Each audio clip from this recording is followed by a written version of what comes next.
Hi! In front of me is HTC Desire 22 Pro, and today I would like to show you how you can manage vibration settings on this device. First of all, go into Settings.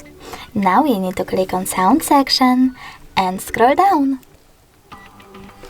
Over here, select Vibrate Focus and click on one of those options to select the best one for your incoming calls.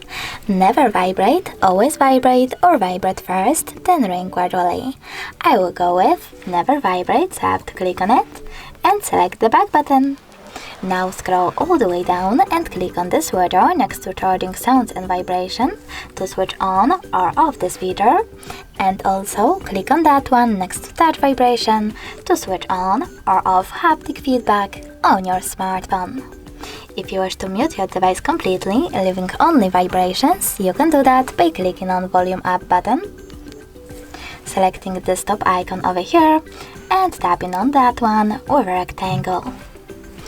Thanks so much for watching. If you enjoyed this video, don't forget to leave a like, comment and subscribe. Bye!